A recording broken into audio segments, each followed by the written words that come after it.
doa selesai. Ada yang tidak ada hari ini? Tidak ada, Bu. Tidak semua, Bu. Oke, hari ini semua rajin-rajin kelihatannya ya. Karena Ibu lihat ini mukanya berseri-seri semua. Semangat mengikuti pelajaran Ibu hari ini? Semangat, Bu. Oke, hari ini kita akan belajar bahasa Indonesia. Tapi sebelumnya Ibu mau tanya, apakah ada yang mengingat pelajaran kita kemarin minggu lalu apa? Ada, Bu. Ayo, siapa yang ingat? Tes deskripsi, Bu. Ya, apa itu tes deskripsi? Ayo ingat. Ya. Tes untuk menggambarkan sesuatu, Bu. Oke, betul kan teman-teman. Iya, melalui tes deskripsi itulah nantinya akan kita kaitkan dengan materi kita. Kita akan mencari ide pokok dan ide pendukung dari sebuah tes ya. Dan sekarang kita akan bernyanyi lagu nasional dari Sabang sampai Merauke. Ayo semua berdiri.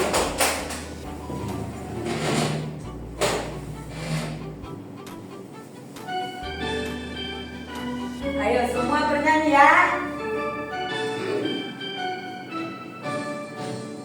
Dari Sabang sampai Merauke berjajar pulau-pulau, sambung menyambung menjadi satu, itulah Indonesia. Indonesia tanah airku, aku berjanji padamu menjunjung tanah airku Indonesia. Kita lebih kuat bernyanyi ya.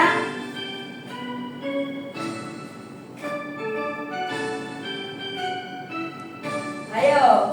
Dari Sabang sampai Merauke berjajar pulau-pulau, sambung menyambung menjadi satu, itulah Indonesia.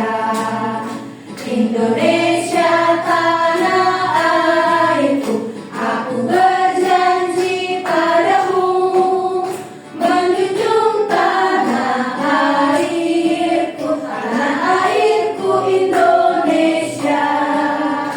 Ayo silakan duduk.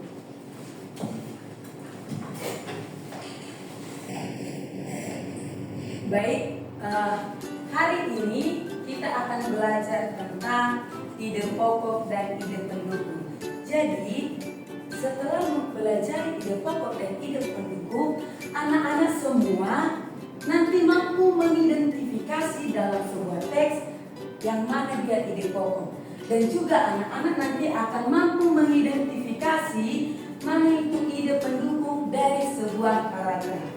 Sudah mengerti anak-anak semua? Oke.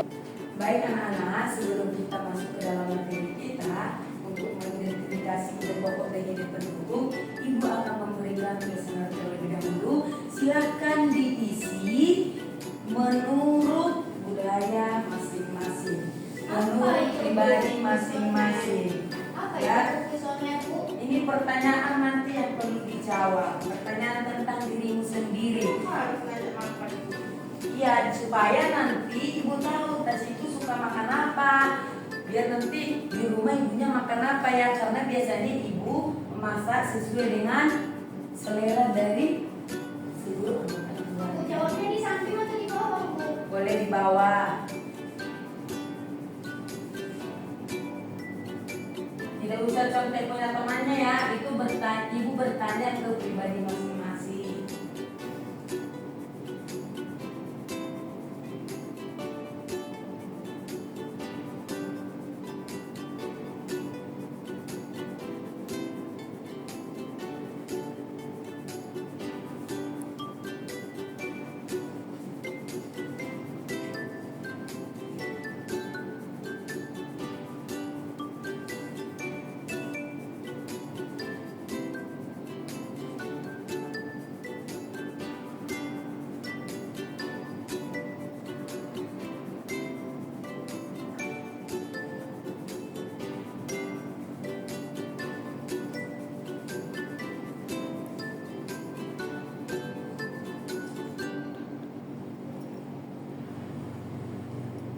Sampai sudah siap biar ibu kumpulkan.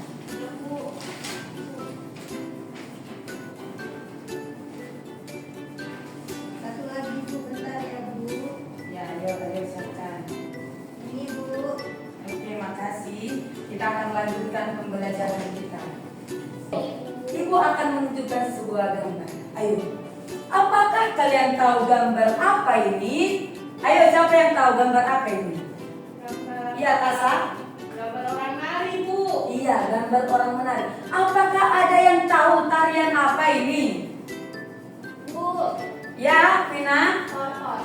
Iya, tortor. Ini adalah tarian tortor. Tarian tortor berasal dari Sumatera Utara. Kita tinggal di provinsi mana? Sumatera Utara. Iya, tinggal di provinsi Sumatera Utara. Jadi, tari tortor ini merupakan tari tradisional dari Sumatera Utara. Tari tortor merupakan tarian suku Batak Toba. Jadi, biasanya tari tortor ini dilaksanakan ketika ada upacara tradisional yang dilakukan oleh suku Batak. Jadi nanti ibu akan menunjukkan sebuah artikel tentang tari tortor. Jadi setelah anak-anak nanti membaca teks dari tari tortor ini, anak-anak akan mengetahui dari paragraf itu manakah ide pendukung dan manakah ide pokoknya. Tapi sebelumnya anak-anak harus tahu apa sih itu ide pendukung dan apa sih itu ide pokok. Oke, Sonia coba baca yang ini.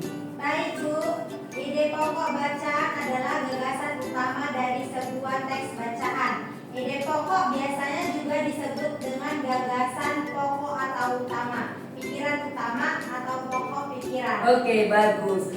Kalau ide pokok itu adalah gagasan utamanya dari sebuah paragraf. Di sini anak-anak nanti tidak semua bacaan sekaligus, tapi hanya dalam satu paragraf. Jadi anak-anak nanti akan mengetahui mana ide pokok dari sebuah paragraf. Dan di sini harus perlu diketahui kalau ide pokok itu bisa berada di awal bacaan, bisa di tengah dan juga bisa di akhir. Tapi kalau dia paragraf, ide pokok itu berada di awal paragrafnya. Awal paragrafnya itulah nanti ide pokoknya. Ayo, Ika, baca yang ide pendukung. Ide pendukung adalah ide tambahan atau informasi tambahan untuk menjelaskan maksud dari gagasan pokok. Gagasan pendukung ini disebut juga sebagai kalimat penjelas karena fungsi utamanya adalah untuk menjelaskan, merinci dan memperdalam kalimat utama. Iya, ide pendukung itu untuk menjelaskan ide pokok. Jadi setelah dapat ide pokoknya yang pertama di paragraf pertama, di barisan pertama, maka akan dijelaskan oleh ide pendukung supaya ide pokok itu bisa dijelaskan secara merinci. Itulah yang disebut dengan ide pendukung. Sudah mengerti? Sudah mengerti? Sudah, Bu. Oke. Ibu akan kasih tahu artikel yang pertama. Kita mau cari dulu mana ide pokok dan ide pendukungnya. Kalau dari sini, ini kita cari dari satu paragraf. Kalau dari paragraf ini, manalah ide pokok? Kita harus ingat kalau ide pokok itu tadi terletak di awal Paragraf. Berarti ide pokoknya yang mana? Ide pokoknya yang mana? Medan adalah ibu kota provinsi Sumatera Utara, Indonesia. Betul. Inilah yang disebut dengan ide Pokok. Iya, ide pokok. Berarti yang ini sebagai paragraf atau kalimat penjelas yang disebut dengan ide pendukung. Iya, ide pendukung. Sudah tahu mencarinya dalam sebuah kalimat? Sudah tahu? Oke. Anak-anak ibu akan ibu bentuk dalam kelompok. Jadi ini dikerjakan dengan secara kelompok. Ibu akan membagikan LKPD-nya. Oke? Oke, sudah duduk menurut kelompoknya? Sudah, Bu. Oke, ini akan ibu bagikan LKPD-nya. Silahkan dipegang. Oke. Sebelumnya perhatikan sama ibu. Ibu akan menjelaskan cara pengerjaan LKPD-nya. Yang lembar pertama dituliskan nama kelompok dan juga kelasnya. Udah bisa kan? Selanjutnya ini adalah soal identifikasi ide pokok dan ide pendukung. Nah, ini paragraf yang pertama. Ini kedua dan ketiga, silahkan diisi. Dari paragraf ini cari mana ide pokok, tuangkan di sebelah di kolom ide pokok. Dan mana ide pendukung, silahkan tuliskan di sini. Oke, ada pertanyaan? Ada pertanyaan? Tidak ada, Bu. Oke, silahkan dikerjakan.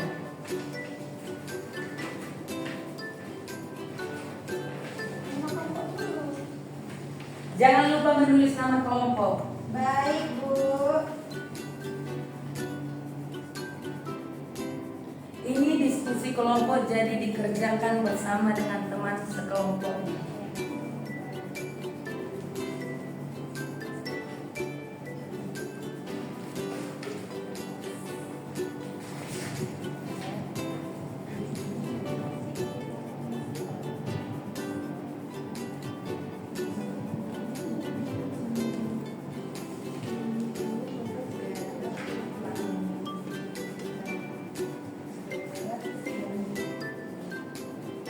Silakan dibaca paragrafnya, lalu ditentukan yang mana ide pokok dan ide pendukung.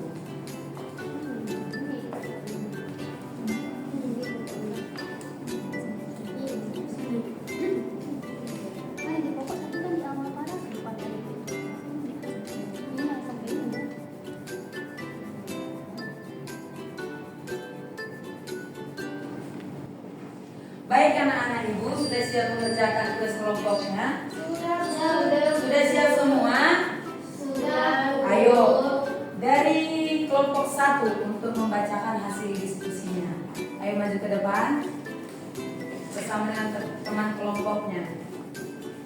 Suaranya kuat dan tegas untuk membacakan supaya temannya yang lain bisa mendengarkan. Temannya yang di kursi silahkan melihat dan mendengarkan temannya. Baik Ibu Guru dan kawan-kawan, di sini kami akan mempresentasikan dan membacakan hasil diskusi kelompok kami tentang ide pokok dan ide pendukung. Yang pertama, ide pokoknya itu adalah gerakan membuat adalah gerakan yang menggunakan seluruh badan sebagai pusat gerakannya. Sedangkan ide pendukungnya itu adalah gerakan ini bertumpu pada tumit dari telapak kaki untuk menopang badan saat tubuh bergerak ke atas dan ke bawah. Gerakan ini harus menyesuaikan dengan hentakan dan irama dari gondang. Yang kedua, ide pokok untuk paragraf yang kedua itu adalah pada gerakan pangmial ini dikenal sebuah istilah. Pangmial ini gunting, yakni sebuah gerakan pinggang yang bermulai. Sedangkan untuk ide pendukungnya, gerakan ini masih menggunakan telapak kaki sebagai penyangga. Namun gerakan ini dimulai dari bagian pinggang hingga kepala saja. Dua aja kan, Bu? Iya. Oke, mungkin ini dari hasil presentasi kami yang kami bacakan. Terima kasih. Ayo berikan tepuk tangan untuk kelompok 1. Ayo silakan duduk. Selanjutnya kita akan mendengarkan dari kelompok 2. Ayo maju. Ayo di sini.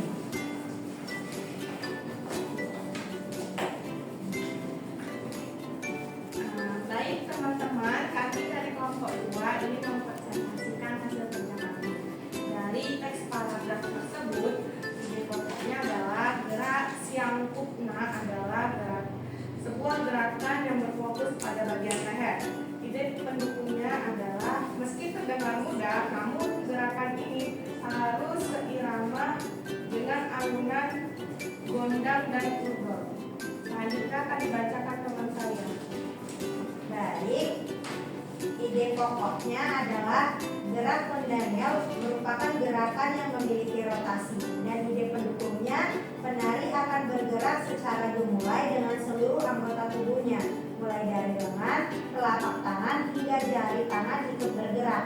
Cara melakukan gerakan ini adalah dengan membuang telapak tangan dan mengangkatnya ke atas secara perlahan. Kemudian turunkan kembali tangannya dengan menelungkupkan telapak tangan secara perlahan. Hal ini dilakukan untuk memberi kesan seolah tangan tersebut jatuh menuju pinggang secara halus dan elastis. akan dilanjutkan oleh teman saya. Ya, selanjutnya ide pokoknya adalah gerak tari tortor, yang terakhir adalah gerak pengguna, yaitu sebuah ekspresi yang ditampilkan oleh penari melalui wajahnya. Ide pendukungnya adalah ekspresi ini dapat berupa ekspresi gembira, ekspresi suka maupun duka cita. Hal ini dilakukan untuk menggambarkan situasi atau suasana si penari. Ekspresi ini juga harus seirama antar penarinya, karena tari tortor merupakan tari yang bisa berkomunikasi dengan penonton yang hadir. Baik, Ibu dan teman-teman, inilah hasil presentasi kami. Terima kasih. Ayo berikan tepuk tangan untuk kelompok 2. Silakan duduk, terima kasih untuk kelompok 2. Semuanya sudah melakukan presentasi dengan baik. Dan dari teks tarian tortor tersebut, sudah tahukah mana ide pokok dan ide pendukung? Sudah, Bu. Ya, karena anak-anak ibu semua sudah melakukan presentasi dengan baik, kita akan berikan tepuk apresiasi. Masih ingat kan? Masih. Iya, ayo kita berdiri. Karena anak semua sudah menyelesaikan dengan bagus, kita akan berikan tepuk apresiasi. Tepuk apresiasi. Yes, mantap. Yes, mantap. Ca. Aduh, kurang bersemangat. Ayo, berikan tepuk apresiasi. Yes, mantap. Yes, mantap. Ca. Ayo, silakan duduk. Baik, karena kita sudah menyelesaikan diskusi kelompok kita, sekarang kita akan menyimpulkan materi pembelajaran kita hari ini. Ayo, siapa yang bisa menyimpulkan pembelajaran kita hari ini? Ayo, ya, silakan berdiri, nak. Ide pokok adalah ide yang terdapat pada kalimat paragraf di awal, di tengah maupun di akhir, Bu. Oke, siapa yang tahu apa itu ide pendukung? Masih ingat? Jadi, kalau ide pokok adalah gagasan utama yang ada pada awal paragraf. Sedangkan ide pendukung adalah ide atau gagasan yang menjelaskan ide pokok. Sudah mengerti? Sudah, Bu. Ya. Siapa yang hari ini merasa pembelajarannya dapat diterima dengan baik? Saya. Siapa yang merasa pembelajarannya menyenangkan? Saya. Oke, apakah pembelajarannya semua materi hari ini bisa diterima dengan baik? Bisa, Bu. Iya. Janji tidak terlupa? Tidak, Bu. Oke, bagus. Demikian pembelajaran kita hari ini. Sebelum kita pulang, kita akan berdoa menurut agama dan kepercayaan masing-masing. Berdoa dimulai. Berdoa selesai. Jangan lupa untuk belajar kembali di rumah.